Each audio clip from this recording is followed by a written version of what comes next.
Quand Dieu regarde, il dit à Adam, Adam, tu ne mangeras pas de ce fruit. Le jour où tu en mangeras, tu mourras. Dieu est en train de dire, tu vas te déconnecter. Quand Adam a mangé, pourquoi Adam n'est pas mort même jour? Adam a vécu 960 ans avant qu'il ne meure. Pourquoi Adam n'est pas mort? Parce qu'en réalité, Adam avait deux sources de connexion. Dieu l'a créé et Dieu a pris la terre pour le former. Donc, Adam était un être spirituel créé par Dieu, mais un être aussi naturel engendré par la terre. Quelqu'un me comprend? Donc, même si le spirituel était séparé, il était toujours connecté à sa deuxième source qui était la terre. Vous me suivez? Il était connecté à la deuxième source qui était la terre. Gloire à Jésus. Et ainsi, Adam vivait, mais il était séparé de Dieu. Mais la vie qui était en lui un peu. Regardez, quand tu as ton portable et que tu branches, la batterie est pleine. Quand tu déconnectes, il n'y a plus de chargeur. Quelqu'un me comprend? Il n'y a plus de chargeur. Au fur et à mesure que tu marches ou bien tu utilises le portable, qu'est-ce qui se passe? La batterie. Mais quand ton portable reste branché, souvent quand tu veux écouter la musique, vous le faites. Vous branchez votre portable, vous mettez la musique. Ça ne va jamais se décharger.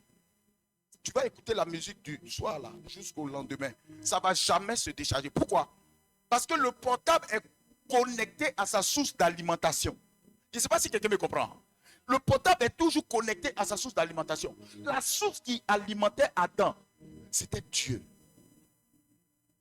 Et quand Adam a mangé la pomme, Dieu s'est séparé d'Adam.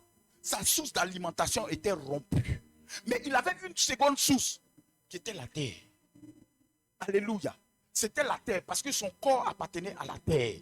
Et Adam vivait. Mais il y a une chose qui s'est passée. Alléluia. C'est que Dieu a vu que pendant que Adam était déconnecté de lui, c'était simplement la connexion de la terre. Mais la connexion de la terre l'a conduit à la perdition. Alors Dieu a décidé de faire un autre type d'homme. Un autre genre d'homme qui allait venir. Dont leur connexion serait même plus sur la terre. Peut-être qu'ils vont posséder l'enveloppe charnelle, mais ils ne seront pas de la terre. C'est pourquoi Jésus peut dire, ceux-là, ils sont dans le monde, mais ils ne sont pas du monde.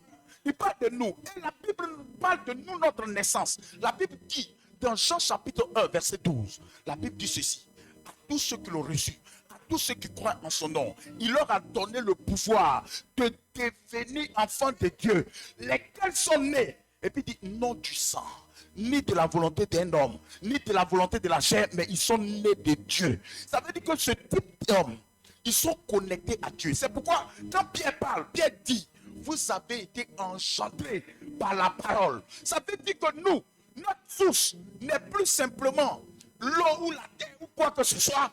Notre source de connaissance, c'est quoi? La parole.